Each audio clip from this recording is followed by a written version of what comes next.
On est en direct. Nicolas Daragon, merci d'être avec nous sur Europe 1. Bonsoir. Merci beaucoup, on est en direct. Merci d'être là en direct à 17h20. Vous pouvez poser toutes vos questions à Nicolas Daragon, ministre délégué auprès du ministre de l'Intérieur, donc de Bruno Retailleau, chargé de la sécurité du quotidien, 01 80 20 39 21. Et la sécurité du quotidien, c'est un sujet dont on parle beaucoup sur Europe 1 tous les jours et qui est pour moi un des sujets les plus importants pour les Français. Il fait partie du top 3 des sujets les plus importants. Déjà, comment allez-vous, Nicolas Daragon? Très bien. Le ministre, vous allez bien? Ouais, vous allez bien? Comment vous vous sentez là? Vous attendez, vous continuez à travailler normalement? Vous vous dites on fait comme si de rien n'était? On est au travail, on continue et notre sujet c'est la sécurité de nos concitoyens. Ça veut dire que là il n'y a pas d'interruption, il n'y en a jamais et nos concitoyens ne comprendraient pas qu'on fasse autre chose que s'occuper de leur sécurité.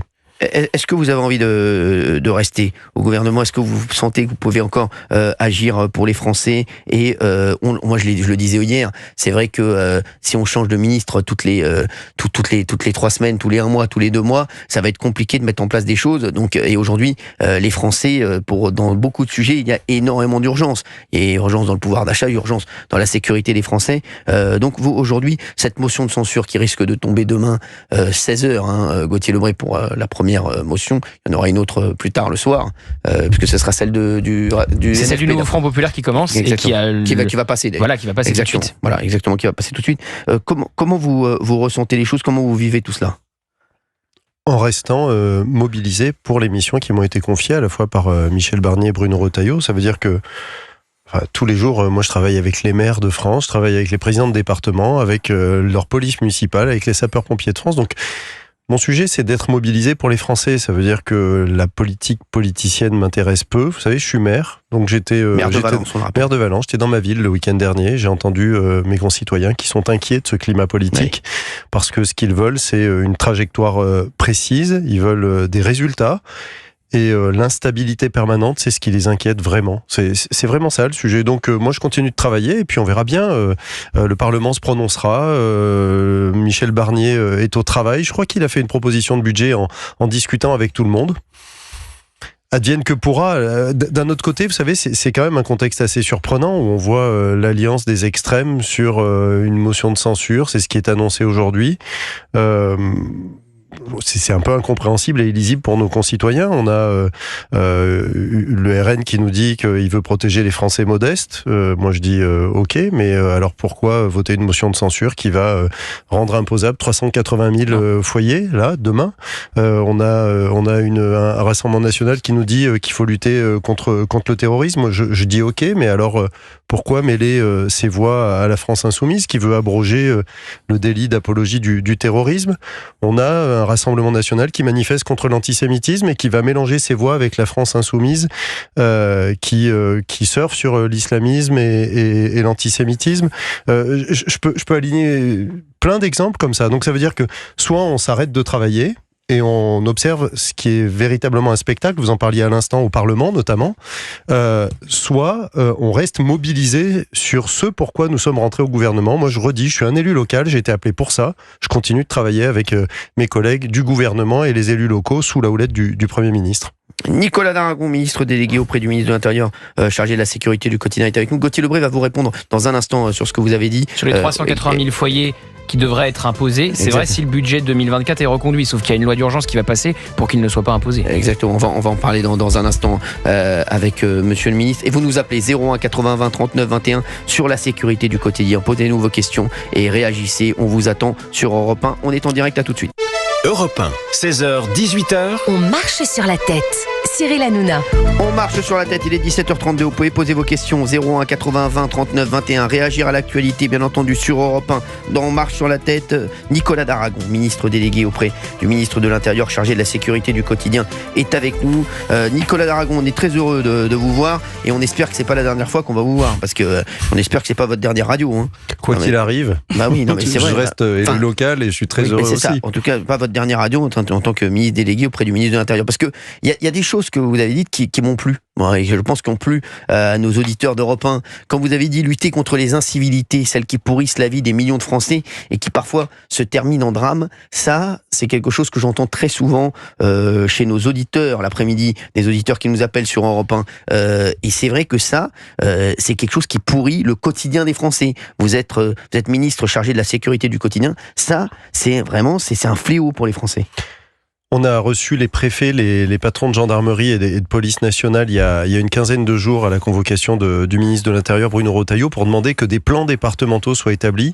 Alors ça peut paraître encore une comitologie, des plans, des schémas, ça fait toujours peur. En vérité, ce qu'on a dit, c'est ceux qui connaissent le mieux les sujets de délinquance, ce sont les préfets de département, ce seront les patrons de la gendarmerie, de la police, de chaque département, ce sont les maires qui connaissent rue par rue, porche d'immeuble par porche d'immeuble, famille par famille, ceux qui posent des difficultés, avec l'impératif de nous rendre ces plans pour le 15 janvier prochain et de mettre les moyens pour lutter contre ceux qui pourrissent la vie de nos concitoyens. Ça veut dire que dorénavant, on veut faire du sur-mesure, de l'analytique pour aller s'attaquer de la racine du mal jusqu'au sommet, au même titre qu'on va le faire sur le narcotrafic, évidemment.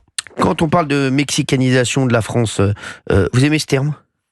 En fait, ce qu'a voulu dire le ministre de l'Intérieur, Bruno Retailleau, c'est une trajectoire qu'on est en train de prendre. Ça veut dire qu'on voit bien que ce qu'il a appelé le point de rupture, on voit bien que le nombre d'homicides liés au narcotrafic se démultiplie chaque année. Il faut mettre un terme à ça. Et donc, quand on parle de mexicanisation, c'est le durcissement du narcotrafic que nous vivons maintenant depuis plusieurs années. Mais je suis complètement d'accord avec lui. Et moi, je pense qu'on n'est pas en voie de mexicanisation, mais qu'il y a certains quartiers qui sont déjà en mexicanisation totale. Vous savez, aujourd'hui, c'est important qu'on vous ait aujourd'hui avec nous, vraiment, Nicolas d'Aragon, parce qu'il y a des auditeurs qui nous appellent de toutes les villes de France.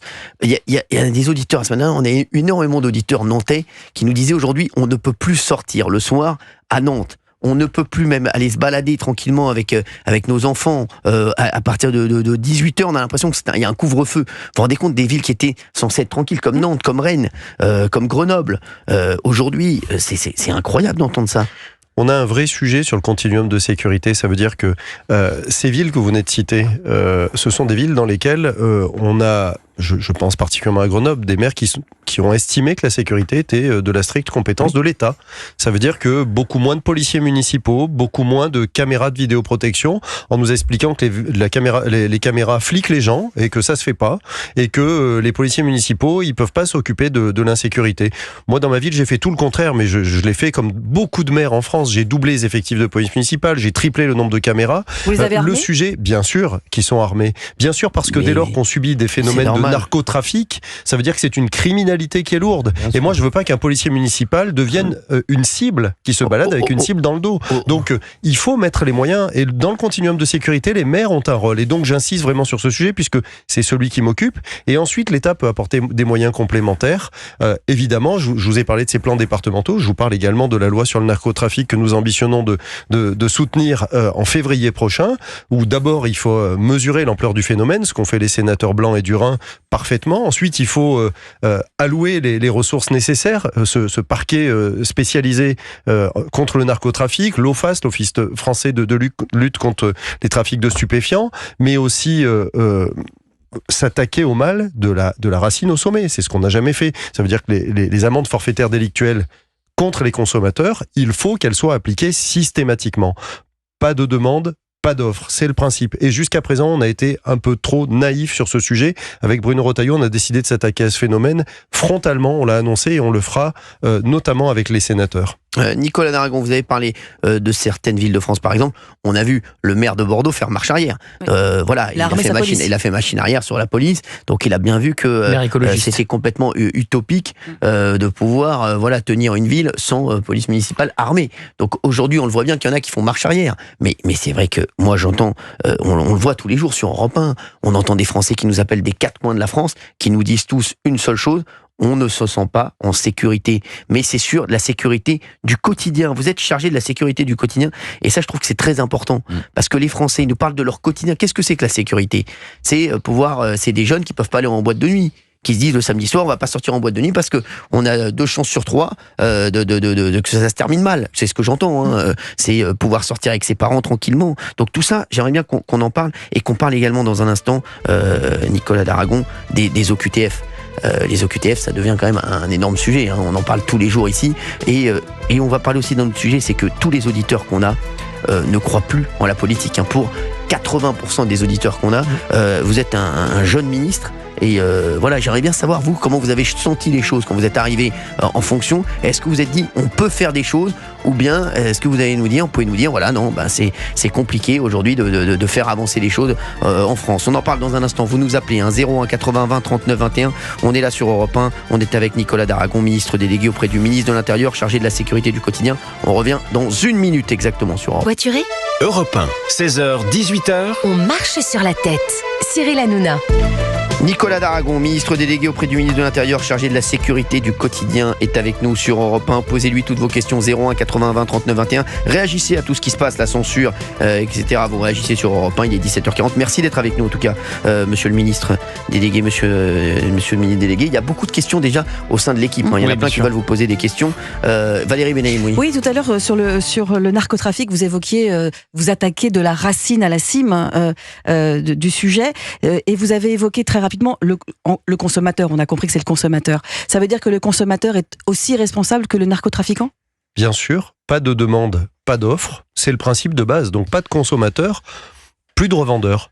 On se fait pas d'illusions, on va pas réussir à tout supprimer. Par contre, aujourd'hui, ce qu'on sait, c'est que le consommateur, il va acheter tranquillement sa dose et il n'y a pas de problème. Et d'ailleurs, il y a même des partis politiques en France qui nous expliquent qu'on devrait même pouvoir aller acheter sa dose tout à fait légalement. Oui, parce que certains veulent légaliser notamment le cannabis. Voilà, sauf que nous, notre discours, c'est de dire il n'y a pas de consommation de stupéfiants festive. Ça n'existe pas. Les dégâts sur les adolescents, notamment les problèmes psy que ça peut poser à la suite, les dégâts sur les accidents de la route où on démultiplie le risque de mortalité, ça vient démontrer à quel point c'est faux. Et puis par ailleurs, la légalisation, puisque c'est un sujet qui revient régulièrement, je rappelle que la consommation de tabac, elle est légale en France. Et pourtant, il n'y a pas un jour qui passe sans qu'il y ait des saisies massives de tabac de contrefaçon, où on attrape même des revendeurs de tabac qui ne sont pas installés officiellement. Donc ça veut dire que le légaliser ne va pas supprimer le problème, c'est totalement faux. Et s'attaquer aux demandeurs, c'est aussi avoir la certitude qu'on diminuera l'offre, forcément. Ça veut dire que concrètement, ce qu'on appelle les petits consommateurs vont se retrouver devant un tribunal de justice et vont... Ils vont se retrouver avec des amendes forfaitaires délictuelles qui aujourd'hui sont à des tarifs qui sont bien trop bas et qui sont recouvrés de façon trop aléatoire. Il faut qu'on recouvre ces amendes systématiquement, il faut que les montants soient dissuasifs pour que celui qui vient acheter sa dose se dise que c'est vraiment pas une bonne chose de le faire, surtout qu'on a dans les consommateurs des gens qui peuvent tout à fait payer ces amendes. Oui, Gauthier Lebray. Oui, monsieur le ministre. Pas trop technique, là c'est un peu trop technique, je vous le dis. Oui. Moi, c'est très factuel parce que vous avez été connu médiatiquement des Français quand à l'Assemblée nationale, vous avez fait une sortie sur l'étranger qui viole dehors, l'étranger qui tue dehors. Et ça a provoqué du remous dans ce qu'on appelle le socle commun chez les macronistes. Comment vous expliquez que ça soit le constat qui provoque le remous et non, par exemple, la non-exécution des obligations de quitter le territoire français? Parce que le problème, c'est pas la forme que vous employez, c'est plutôt que les OQTF ne sont pas exécutés dans ce pays. D'abord, le constat, il interpelle dans sa capacité à la comprendre, parce qu'on a sur les bancs de gauche, quand je dis l'étranger criminel, l'étranger islamiste, l'étranger délinquant dehors, on a une réaction sur les bancs de gauche qui dit « Oh là là, les étrangers dehors, mais vous êtes vraiment, c'est pas normal ». Sauf que moi, je rappelle juste que toutes les élections que j'ai gagnées, je les ai gagnées contre le Rassemblement National, systématiquement. Alors que eux, par contre, ils sont alliés, puisque c'était un député socialiste qui m'accusait, il est allié avec la France Insoumise, qui elle a des idées, c'est pas la peine qu'on y revienne 150 fois. Le deuxième sujet sur les OQTF, je voudrais rappeler que notre difficulté, c'est pas de les repérer, les gens qui doivent être raccompagnés. Notre difficulté, c'est de les mettre dehors. Et pour les mettre dehors, il faut que nous ayons des laissez-passer consulaires. Et de ce point de vue-là, vous avez observé que dans les premières semaines, Bruno Retailleau est allé au Maroc dans une délégation et a commencé à négocier d'obtenir de nouveaux laissez-passer consulaires. Par ailleurs, je rappelle que parmi les premières circulaires qu'il a établies à la fin du mois d'octobre, il y avait une circulaire qui rappelait au préfet de faire des recours systématiques lorsque des étrangers étaient élargis de prison pour dire ils doivent partir immédiatement ou ils doivent être mis en centre de rétention administrative. On était peut-être un peu trop une fois de plus naïfs dans notre politique migratoire sur ce sujet. Et enfin, on a le projet de cette loi immigration. On veut revenir, évidemment, sur les fondamentaux qui ont été censurés par le Conseil constitutionnel. Donc notre détermination, elle n'est pas approuvée. Et d'ailleurs, je voudrais dire que une fois de plus, ici, on a le Rassemblement national qui est donc pour un traitement de l'immigration et qui, mais qui va vous censurer demain. Il va nous censurer demain et donc nous empêcher de voter cette loi immigration beaucoup plus sévère. 01 80 39 21 sur Europe 1. Nicolas Daragon, ministre délégué auprès du ministre de l'Intérieur, chargé de la sécurité du quotidien, est avec nous. Oui, Olivier d'Artigol. Monsieur le ministre, moi je fais partie d'une gauche qui aime la police. Et je suis un grand défenseur de la police de proximité. J'aime bien, vous savez, quand on va taper un point de deal, après les policiers repartent. Il faudrait des policiers, non pas qui passent, mais qui restent. Il faudrait combien en recrutement pour avoir véritablement une police de proximité à l'échelle des quartiers populaires? Alors d'abord, il y a deux sujets dans votre question. Le premier sujet, c'est est-ce qu'on tient la trajectoire de recrutement avec le budget qu'on a proposé? Ma réponse, c'est oui, puisque le budget du ministère de l'Intérieur, c'était un des rares qui tenait la trajectoire, avec 752 millions d'euros de plus qui nous étaient accordés, 23 000 recrutements. À l'intérieur de ces recrutements, il y avait des postes supplémentaires et puis il y avait le renouvellement de ceux qui partaient. Et donc, il y avait en effet ces brigades de la police de sécurité du quotidien, puisque ça avait été instauré. J'en ai vu une à Perpignan lorsque j'ai fait une visite dans cette commune. Donc première réponse, oui, on augmente les effectifs et oui, ça permet d'assurer une police de proximité. Deuxième réponse, et c'est le sujet qui m'occupe principalement, on a de plus en plus une police nationale d'intervention parce qu'on voit bien qu'on a une société de plus en plus violente et c'est en cela que je dis qu'il faut un continuum de sécurité où chacun assume ses responsabilités et on a beaucoup de maires, c'est mon cas, qui décident d'augmenter les effectifs de leur police municipale ou d'en créer une pour assurer plus la mission de proximité. Et donc voilà, il faut que chacun s'engage dans une situation de tension absolue, c'est l'intérêt général qui prévaut, il faut qu'on arrête de se chamailler, de se dire c'est pas à moi de le faire, c'est à toi, comme on le voit dans certaines communes. Nathalie est en ligne avec nous de Haute-Savoie. Bonjour Nathalie. Bonjour, comment allez-vous? Ça va et vous Nathalie, merci d'être avec nous sur Europe 1. Merci à vous. Alors... et bonsoir Monsieur le Ministre. Je voulais tout d'abord féliciter le ministère de l'Intérieur parce que le travail est acharné. Je pense qu'on aura des résultats et compte tenu de la situation actuelle, franchement ça m'embêterait de le perdre. D'accord. Je crois qu'il faut que Bruno Retailleau reste à sa place. Et voilà. Et sinon, je voulais vous dire que je suis quand même effarée par la situation actuelle. J'ai jamais vu ça. J'ai 62 ans. Je milite politiquement depuis l'âge de 19 ans. Mais alors, l'Assemblée nationale, comme elle est là... Oui. Nathalie, vous militez, vous avez milité pour qui depuis l'âge de 19 ans? Vous savez, j'ai commencé au RPR. D'accord. J'ai commencé au RPR. On avait la grande époque de. Mais je crois que je crois que Nicolas Daragon aussi. Hein. Oui, c'est ça. Oui. À 19 ans. Ah, d'accord. Donc, je le pensais un petit peu plus jeune. Ah non, mais il est jeune. Il est jeune, mais il a démarré très tôt. Jeune. Il a démarré très tôt, Nathalie, hein, vous savez. Ah, écoutez, je suis contente de. Donc, ceci explique cela. Alors, je vois que il en reste quand même quelque chose chez certaines personnes. Parce que, à l'époque, comment dire, on avait des ministres, des députés, des sénateurs qui se préoccupaient des citoyens. Et là, de ce que je vois en ce moment, je me demande où est notre place. Enfin, pas pour Monsieur Retailleau, etc.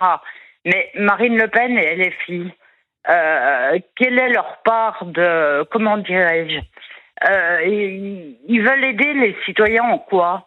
Marine Le Pen dit agir pour les 11 millions d'électeurs qu'elle a eus. Elle laisse quand même sur le carreau tous les agriculteurs. Et il y en a pas mal, il me semble, qui ont voté pour elle.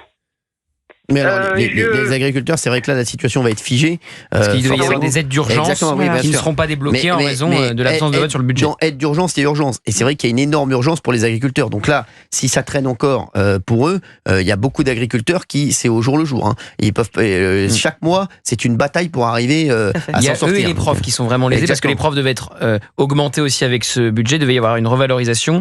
Et l'embauche de 2000 AESH qui aident dans les classes pour les enfants en situation de handicap qui ne seront pas embauchés puisque le budget ne sera pas voté et qu'il y aura censure. Et la trajectoire de recrutement du ministère de l'Intérieur qui sera interrompue. Absolument. Et voilà. Alors non, franchement, vous savez, ce que je vais dire, enfin, ça n'engage que moi. Mais très sincèrement, il faudrait que LFI, il y en ait 2-3 qui soient condamnés parce qu'ils sont beaucoup trop virulents dans leurs propos et même haineux. Mais Marine Le Pen, vu ce que j'ai vu là ces 2 jours, j'en arrive à souhaiter que les réquisitions du procureur soient suivies par un jugement. J'en ai ras-le-bol, je sais pas, on est laissé de côté, enfin bon, moi je me plains pas, hein, mais il y a trop de laissés pour compte maintenant en France, et voilà, chacun pense à son poste, on a plus cette conviction de la part de certains politiques qui fait qu'ils veulent agir pour la France. Exactement, merci. Je crois qu'ils agissent pour eux. Et exactement. Vous savez, moi, Nathalie, vous savez, je me lève pour 3 choses tous les matins. Non. Ah, vous le savez, Nathalie. Oui. C'est quoi? Oui. Le bleu, le blanc, le rouge. Bleu, blanc, rouge. Merci. Ouais. Merci, Nathalie. Je vous félicite. Merci à vous. Nathalie. Bonne soirée à tout Je le monde. vous embrasse fort, Nathalie. Merci d'avoir été avec nous sur Europe 1. Moi aussi. Au revoir. Nicolas Daragon, il nous reste 3 minutes. Alors, justement, je voudrais qu'on revienne très vite, Gauthier Lebret. Sur la censure. Oui, voilà, exactement. Oui. Est-ce qu'il y a eu une erreur, monsieur le ministre, de stratégie par rapport à Marine Le Pen, de sous-estimer son envie de censurer le gouvernement, et est-ce qu'elle a été reçue trop tard par le Premier ministre, après 3 mois? Le débat au Parlement, personne n'a privé Marine Le Pen de pouvoir participer autant qu'elle voulait, de faire des propositions et de tenter de les faire voter. Au même titre que, vous savez, la loi dont vous parliez tout à l'heure sur l'immigration, où je me suis opposé en disant qu'elle n'était pas conforme à la Constitution, elle aurait pu être modifiée et puis représentée, puis peut-être qu'elle aurait été votée. Je crois qu'on n'a pas eu aussi ce travail parlementaire amené jusqu'au bout. Après, que chaque parti prenne ses responsabilités dans le débat parlementaire, fasse des propositions, rencontre le Premier ministre. Moi, je crois que le Premier ministre a tendu la main à plusieurs reprises pour dire je tiens compte de l'expression démocratique qui a eu lieu en juillet dernier. Donc tous les groupes politiques ont été entendus et on a essayé d'ajuster le budget au mieux, mais après il y a un principe de base. Ce budget, il peut pas être présenté en déséquilibre. On est déjà en grande difficulté. Oui, Gauthier. Sébastien Lecornu, son nom revient souvent pour succéder à Michel Barnier. Il n'est pas LR, contrairement à Michel Barnier. Est-ce que Nicolas Daragon et Bruno Retailleau sont toujours ministres si c'est Sébastien Lecornu à Matignon? On est toujours au travail. Là, ce soir encore, juste avant de venir et tout de suite après. Moi, je suis pas dans des histoires de casting. Je vais pas rajouter du bruit au bruit. Non, le mais c'est sujet, important de savoir. Michel Barnier, Premier ministre. Il est au travail. On est à ses côtés. On le soutient pleinement. Et on sera au travail pour la France, quoi qu'il arrive. D'ailleurs, Bruno Retailleau sera au travail demain matin, puisqu'il sera à 8h10 chez Sonia Mabrouk sur Europe 1. Quand je vous disais qu'il allait faire une notre matinale. ministre de l'Intérieur, exactement. Voilà, donc c'est, oui, parce que, après, c'est sûr. Oui, mais c'est jusqu'à quelle heure cette affaire? Quelle affaire? L'interview? Oui. De Sonia Mabrouk? 8h30. 8h30, 8h... 42. Très bien. 8h30, 8h42? Oui, je l'ai fait la semaine dernière, donc je crois que c'est à peu près ça. Je veux pas vous Alors, pour offenser, Bruno mais je Retailleau, crois que ça peut Bruno être au Retailleau, moins 20 c'est minutes ou 30 c'est parfois minutes, un ce peu serait prolongé. justifié. En tout cas, vous avez vu que Nicolas Daragon, c'est tout. Hein. Nicolas Daragon, il nous reste 20 secondes. Est-ce que vous pouvez faire encore des choses pour les Français quand on est ministre? Bien sûr qu'on peut faire des choses, il faut juste avoir un peu de temps et beaucoup d'énergie et créer des partenariats, discuter avec tout le monde, mais évidemment qu'on peut faire beaucoup de choses pour changer la trajectoire de la France, pour lutter contre la violence. Merci Nicolas Daragon, ministre délégué auprès du ministre de l'Intérieur chargé de la sécurité du quotidien, maire de Valence. Merci d'avoir été avec nous et vous revenez nous voir si vous voulez. Merci beaucoup.